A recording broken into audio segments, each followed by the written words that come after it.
appreciate that.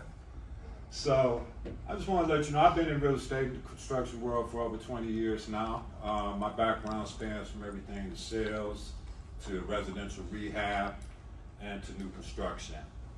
But over the years, kept running into the same issue, the labor shortage. So when we started Detroit Home Builders back in 2019, over time we realized we couldn't wait for the workforce to come to us. We had to build it ourselves. So I'm proud to also share this journey with two amazing colleagues. My partner, Delrico Sutton, who brings property management and field supervision experience, and Stephen Lagarde, an engineer and mentor who's been instrumental in shaping our training processes. And I just want to take a brief moment, if you guys will indulge me, to shine the light on my partners, because I wouldn't be here today if it wasn't for these gentlemen. So they prepared a little bio about themselves. I want to just give you a little bit more information about them. So Delrico, this is our partner Delrico Sutton right here, and that's Steve Lagarde. Now, that's me if you recognize me with my short hair. Delrico is the owner of Elvis Property Management and serves as our executive program director for Detroit Home Builders LLC apprenticeship and pre-apprenticeship programs. With over 14 years of expertise in real estate, Delrico's journey began at the age of 13 when he first assisted his uncle in renovating rental properties, a formative experience that kindled his lifelong passion for the industry. By 1999, he had already stepped into a leadership role as the Detroit area manager for Check and Go, where he honed his skills in management operations.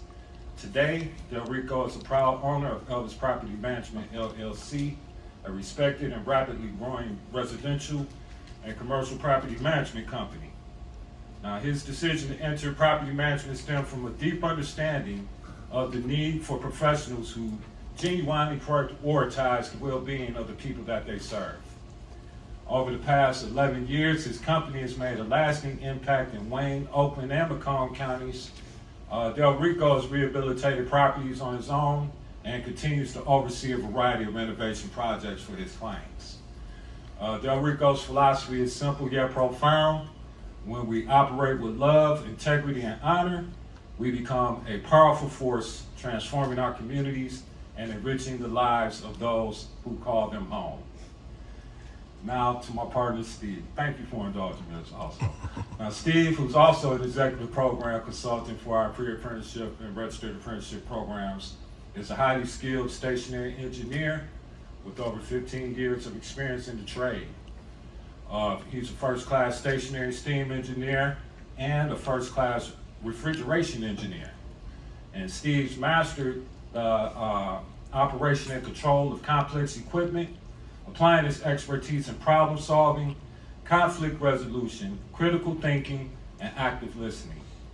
His technical proficiency extends to mechanical drawing, chemical testing, and maintaining safety standards with EPA Universal Certification and OSHA Safety Certification.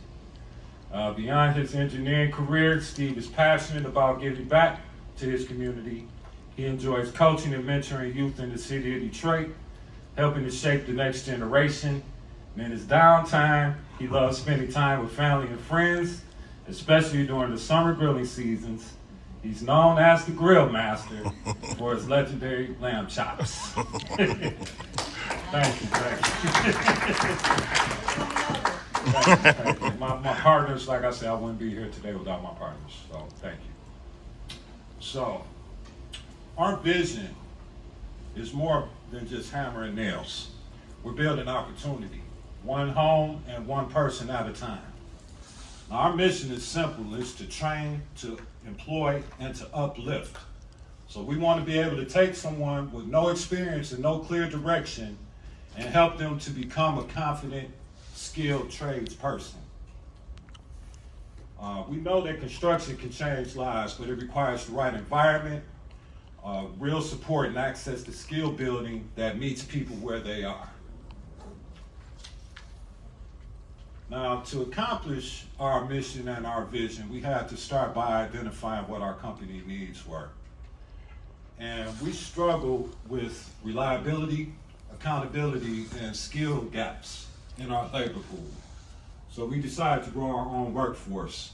So we needed people to show up early, took pride in their work, and were trained properly in safety, tools, and teamwork.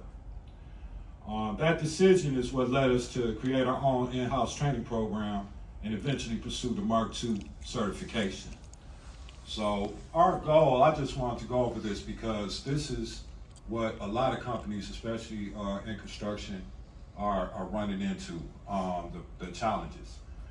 So our goal, is to create from the ground up and build and train our workforce that we can confidently use on our projects. They had the basic skills and training that we need for them to be an asset to our company, to themselves, and shared community.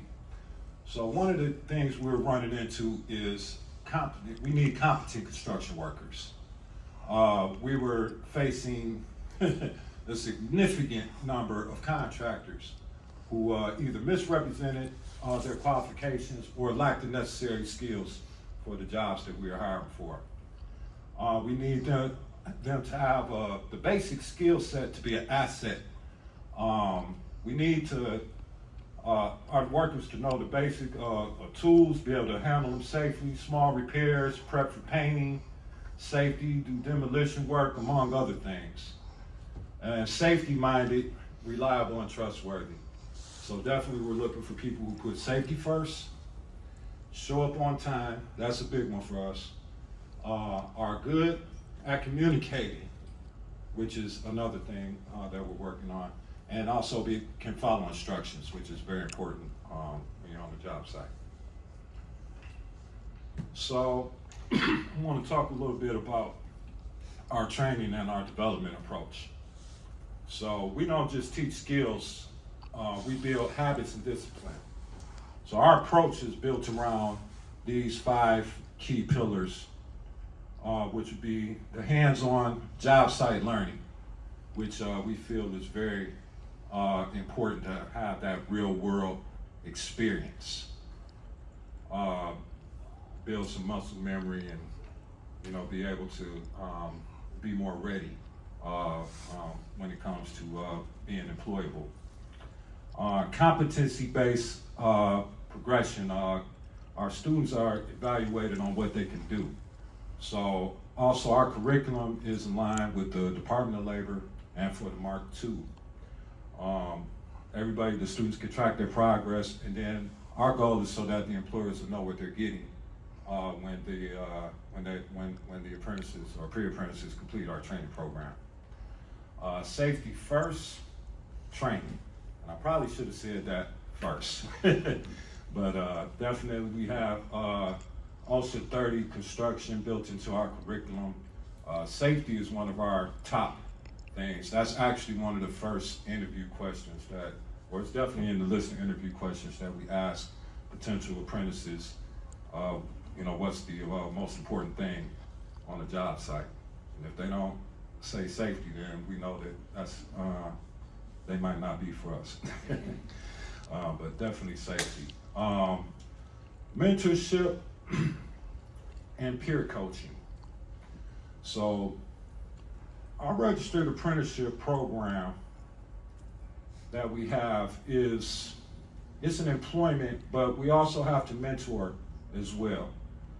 Because we find that a lot of people, especially in our area, they need a little bit of mentorship and guidance to help stay on track, to stay focused. We try and build relationships and be able to be supportive as the best way we can. Trying to balance that fine line between being an employer and a mentor at the same time, but we've been seeming to navigate that fairly successfully with our team that we have now. And then life skills. So we want to teach attitude, communication, and punctuality. So we find the punctuality is a hard one, and the communication is a challenge. So we stress that they have to communicate. If you're running late, let us know. If you're not going to be able to make it, let us know. Something's going on, let us know. Check your emails. Check your text messages. So stuff like that. Attitude, we want them to have the right attitude and the mindset to stay positive and focus on, on learning and growing and developing the skills that they need to be a success. But I'm just curious, like, how many of you have had to, let's say, reteach someone you hired because the basic skills weren't there?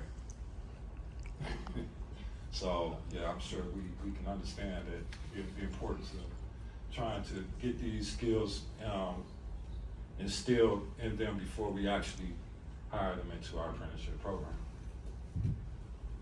So, I want to talk about our journey to the MARC II, which we're very proud of, being able to receive that endorsement from the state of Michigan. This is one of the things that we did actively pursue. And I want to say, like, we didn't get here overnight. I developed a little timeline. So we first connected with our partners in WIN back in April of 2022. When we first decided that we wanted to actually develop an apprenticeship program. And then by December, I may be a little bit off, but by December, we had our registered apprenticeship program approved. It's called Construction Craft Laborer. It's a 2-year apprenticeship program that's very entry level into the construction field, where they'll do 4,000 hours on the job training and 288 hours of RTI through our partners at Henry Ford College. In 2023, we had our registered apprenticeship program updated and approved. We hired our first apprentices a year ago in June of 2024, and then in January of this year, we received the MARC II approval. So this really just for us meant that that the state was confident in what we were doing or what we laid out, presented to them as far as creating our own training, developing our workers, and essentially creating our own workforce from the ground up. But one of the biggest barriers that we faced was curriculum. So there was nothing on the market that truly fit our training style or our target audience. So we created our own. So each of our 5 core modules comes with a custom written textbook, which you can see on display up here if you want to come take a look at them afterwards. Written by me, it's been field tested by our team, and it's structured to match both the Department of Labor work process schedule, our training methods, and also input from our employer partners on what they're looking for and what their needs are as well. So these textbooks are readable, they're visual, and they're practical. So they're real tools for real students. We put a lot of time and effort into developing these. So I'm gonna go over each one. Yes? How long does it take them to get through each of them? Well, that's a good question. So can I answer that at the end? Yeah. Okay, thank you. I appreciate it. So, because I'm gonna tell you the whole program in a minute. I'm just saying, like, you want me to jump up a couple slides right quick? I got you. Thank you. So I'll just go through one by one. So one of the most practical ones that we have is the power tools and hand tools, which students learn how to safely identify, safely operate, maintain all the tools they'll encounter, from circular saws to screw guns and hand tools. So this is more of a foundational, this is what we want to teach them coming in so that they can learn that tools that they'll be using from day one. Next, now we created a home maintenance class that's this is one of the ones we're most proud of, because I think that home maintenance and upkeep has been kind of overlooked in a lot of these programs. A lot of people focus on new construction and let's build new, but there's a large housing stock out here that still needs to be maintained, and we still need people to be able to know how to perform these type of repairs that are needed. So this is the most wide-ranging module, covering like plumbing, electrical, drywall, patching, painting, other common home maintenance tasks. We have a flooring and installation module, flooring installation and maintenance. So this kind of gives students hands-on exposure to ceramic, vinyl, laminate, hardwood, start to finish. They learn the layout, cutting, adhesives, and the finishing.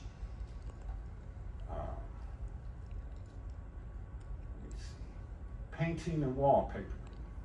So with this class here, we cover everything from surface prep to brushing techniques to safety and cleanup. This is where students learn how to work with precision. So we wanted to also, we wanted to do painting and wallpapering, because we're kind of feeling like wallpapering is becoming a lost art in a sense, like it's not as popular as it used to be, but it's still in demand actually. And then roofing techniques and applications. So this book right here. This is the one that we actually developed first, and that inspired all the other books. This is like what I call my baby.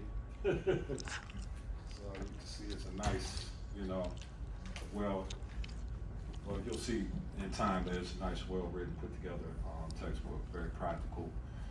So what we're doing is basically this module covers basic roof systems, tear-off underlayment, and installation. It's designed to get someone confident enough to step onto a residential roof safely and start contributing.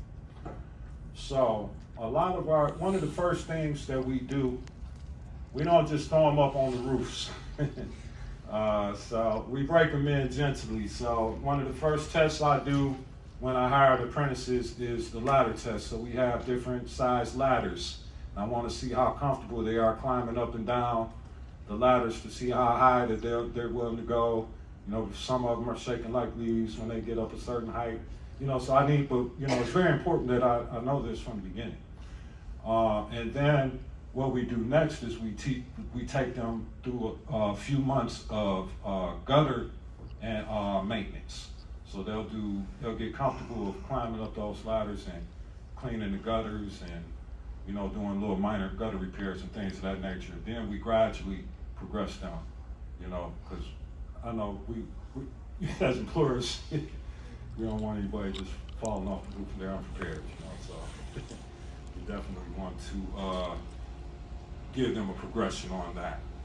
But this book right here, I don't think that there's anybody really out here that's really just teaching a core roofing class. I'm not sure, it may be, but we thought that this was very important and potentially, very valuable for other employers and companies as well.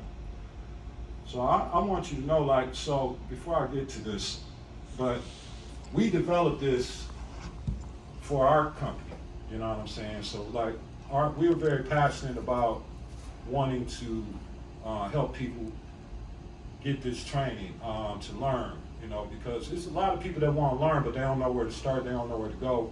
They don't have a first clue on how that these even opportunities exist. So we wanted to make it as easy as possible for someone to be able to get into our program with no skills and slowly progress and build and learn from there, because I don't think it's no top-down solution. I think it's a bottom-up solution. I think we have to build, from where we're at before we miss some more generations out here that don't know how, between different types of screwdrivers or hammers. But with our MARC I, we developed 12 things that they must show, because we want to take this seriously. When we give out this certification, we take it very seriously that we received it from the state, and we're looking for certain things in our apprentices. And a lot of these things aren't just specific to what they know how to do. You know, it's about, you know, these, like we're looking for safety, communication, their attitude, obviously attendance, grades, participation, their awareness, because we're concerned about job site awareness, you know, because people are swinging things around, and, you know, we want to make sure people are paying attention. Their initiative, their comprehension, obviously. Are they employable? You know, do they have integrity? Their neatness. So these are just some little things that we're having our instructors keep an eye on, monitoring the students as they progress through our program. And we believe that we'll still, if they don't meet all of these requirements, they may still, we're still debating, but they may receive a certificate, but they may not receive the MARC I. But I think we're gonna leave that kind of open to the instructors, because our guys that are working with us are journeymen as well, and they're gonna be, you know, wanting some of the best people working with them. So we're building, since we're building for ourselves, it's a little, you know, easier for us to keep an eye on what we're looking for specifically for our company, you know. MARC II checklist. So kind of excited about this. So this is on-the-job training. So when they get to the on-the-job training, we have 12 specific things that they must know before they can complete the MARC II. So our idea is that they can complete the MARC II in a minimum 144 hours, but it can extend up past that until they acquire these skills. But the good thing for them is that any even additional hours, if we hire them into our apprenticeship program, we'll still give them that credit towards their on-the-job training. But we want them to be able to use a caulk gun, to install doorknobs, to be able to weatherize doors, to install interior doors, to install light fixtures, to install new plugs and switches, to hang drywall. They don't have to know how to finish it, just be able to assist in putting the sheets up. Taping, maybe some light skin coating, but mainly definitely the taping. I mean, like, you know, taping off for a painter, so everything is already taped off. Installing trim, the baseboard trim, floor molding and things of that nature. Install vanities in the bathrooms, install toilets, and install vinyl flooring. And we believe that this is very, these skills are not very hard to pass on to someone. It's just that they have to learn it, and then they have to be able to, you know, practice it. But I think the real benefit to us is the real world value of these MARC II skills that we're teaching them. So they know how to use a caulk gun. They can make 50 to 150 per, you know, job they're working on. They can install the doorknobs. All of these are tasks that they can do. Yes, sir. Yeah, I just have a quick question on MARC I and MARC II. How involved is like the state apprenticeship team with that? Are those all built by you and then they approve them? Yes, we are. Yeah, we created all of these things in-house, and then we presented it to the state, and then the state approved. And then is there a little bit of back and forth there, or is that usually, is that process pretty seamless, pretty easy? Yes, for the most part, we submitted our application, the 1, 2, 3, on the movie they showed in the lunch. We had, as an employer, we had to update our registered apprenticeship standards with the Department of Labor to reflect that we would agree to a direct interview for anyone that completed our MARC I or MARC II pre-apprenticeship program. So that was the first step we had to take. Once that was approved, then we submitted for the MARC, but the state set up a day and time to come out to our facility. They came out, we presented, you know, our curriculum, and thankfully, you know, it's accepted. Yes, sir. Are these skill sets that you're training in the MARC I and MARC II, are they done in a classroom environment, or are they done in a field environment at a job site? Yes, sir. That's a great question. MARC II is all on the job. at a field, on the field, at a job site, yes, sir. So that's the intention. Yeah, so we are looking at, Mark I is RTI. because we're working with Henry Ford College, which 144 plans on adopting our pre-apprenticeship program in their fall semester, that using their lab, we might be able to use their lab to perform some of these tasks in a simulated on-the-job environment, but they would still, at some point, still need to come out to a physical location, because we need to be able to see how they perform in the real world before we want to hire them into our program. And to elaborate on that, sorry, I can't take myself, but the first Mark I, you have to have 144 hours. That's all in the classroom, RTI. The second is the Mark II, which is this. This is all OJT, on the job training. So those are the differences in, both of them there. Yeah. So the way it's set up right now is we have a two different 12-week programs. So to complete the Mark I, they'll go through 12 weeks, pretty much classroom/laboratory training, and then the Mark II will be laboratory / in the field training, and they'll actually be earning minimum wage at this point, so they'll technically be employees. If we decide to bring them into the Mark II, we have strong intentions of hiring them, so they will be employees. They'll still be pre-apprentices, and then any of the all of the hours that they complete under the Mark II program will be credited towards their on-the-job training, towards their registered apprenticeship. But it was important for us as well to be able to impart some skills that even if we didn't hire someone, that they still were able to benefit and learn something from our program. So say, for example,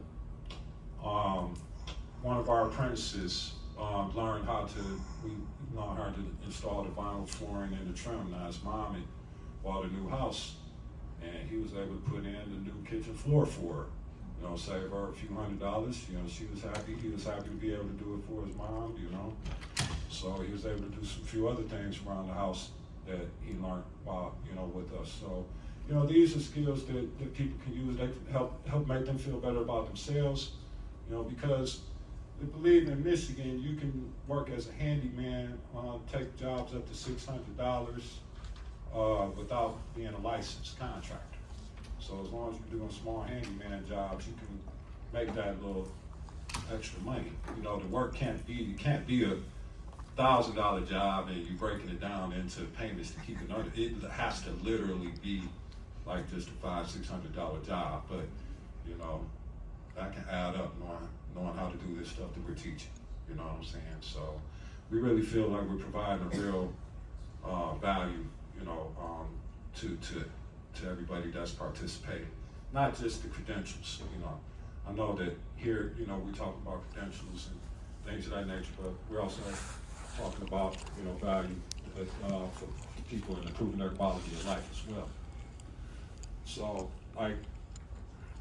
that's why I'm glad I look back at my notes. So, but they're not just school tests, they're marketable services. So if a student can install a vanity or hang drywall, weatherize a door, that's real money, as we know.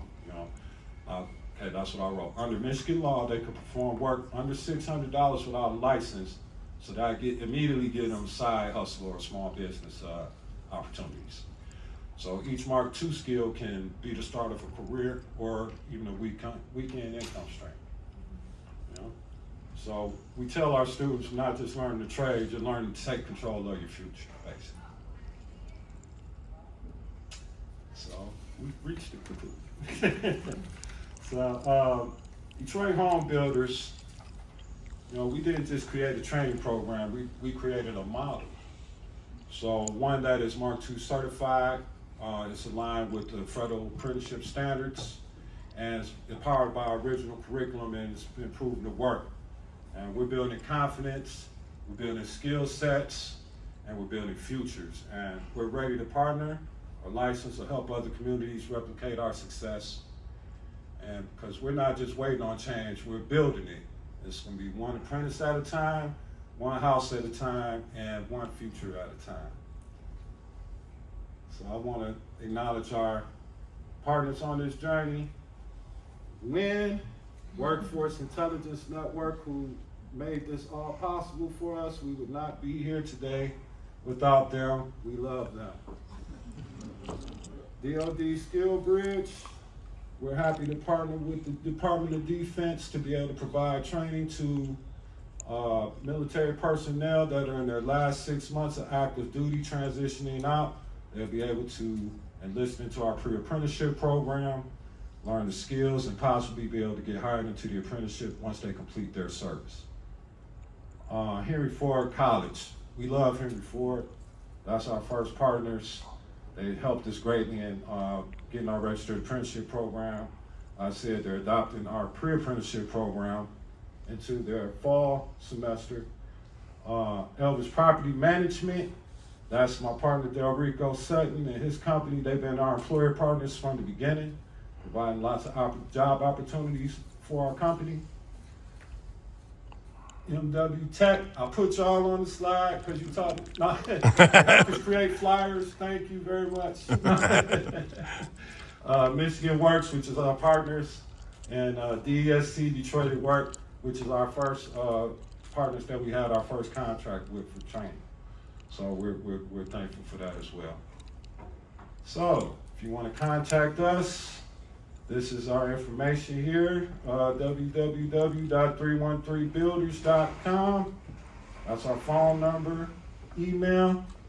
Feel free to reach out to us. And I just want to mention that our model is really, duplicatable. So like, we really believe that our apprenticeship model can be used in other cities or with other employers, that you can basically have a turnkey system that's ready to go to be able to train your employers, know what you're getting from them, know the value that you're getting from it.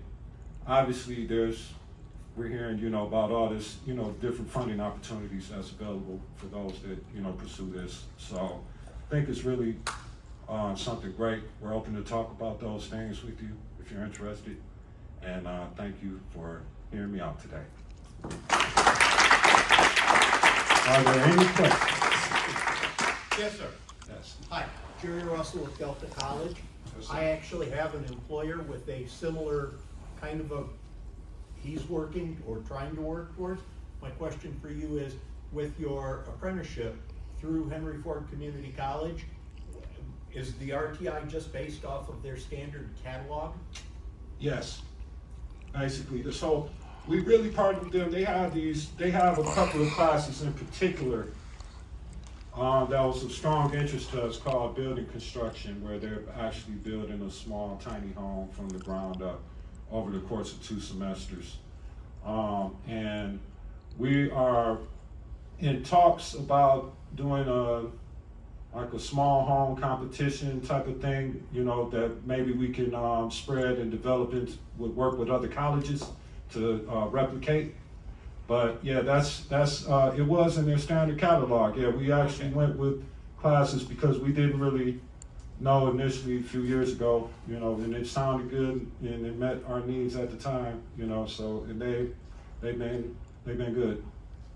Their program is actually one of the better ones we've ever come across. Thank you. Yes, sir. Oh, I'm sorry. Go ahead. In mature communities like Detroit, there's a lot of problems with lead, asbestos, nastiness that exists already that has to be remediated.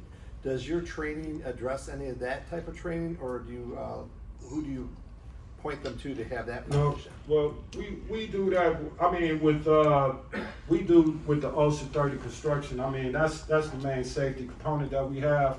We don't really deal with the asbestos. We have partners that we work with for those issues, that are certified in those areas. But But our company doesn't particularly do it. So we really, I understand exactly what you're saying, so don't get me wrong. What we're focusing on with our model is brand new people that don't know nothing, you know, so we're really just trying to teach them some basic things that'll make them employable and valuable.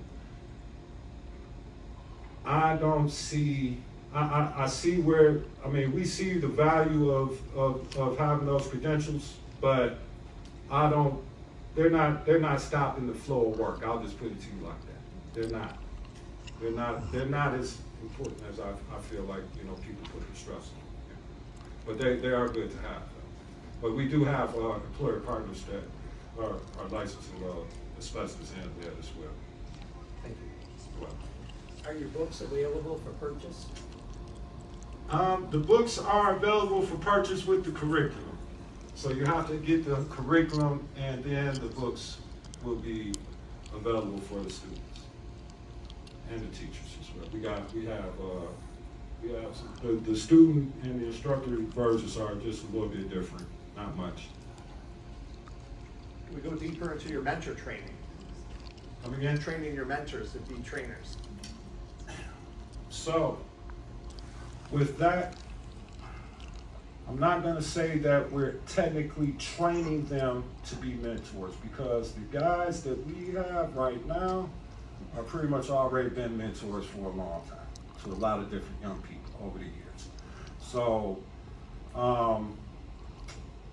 now we are working with an organization. I think my partner Steve could tell you a little bit more about that focuses solely on mentorship with young men in our area. Yes, there's a, there's a group that I work with. It's called the Marino Group. It's in Detroit, Michigan. And basically what they do, they work with high school juniors and high school seniors. And they basically go over life skills, financial literacy, and basically how to communicate with people. You know, the areas that we come from, there's not a lot of people who would take the time out to just teach you those basic skills. So he not only teaches them that and mentors them, and that way when they become high school seniors, he has a program where the women, the girls or the young ladies that he's mentoring and the young men that he's mentoring actually have prom dresses and suits too. So it's a great mentoring program that's going to probably be our main mentoring program up under Detroit Home Builders. Yes, sir. Forgive me for grabbing a lot of questions. Do you have Spanish language books in your curriculum? It's coming. Actually, Yeah. we do have, the roofing is available in Spanish. Yeah. We haven't had the other ones translated yet. Thank you. Yes, yes, sir. Notice the curriculum is WIOA eligible. Is that to say you went through the eligible training provider list process? I believe with the receiving the MARC II certification, allowed that to happen. And you can bring in wraparound WIOA services. I believe so. Yes. You probably have to speak to some workforce a little bit more, but I believe that's what's going on right now. Yeah.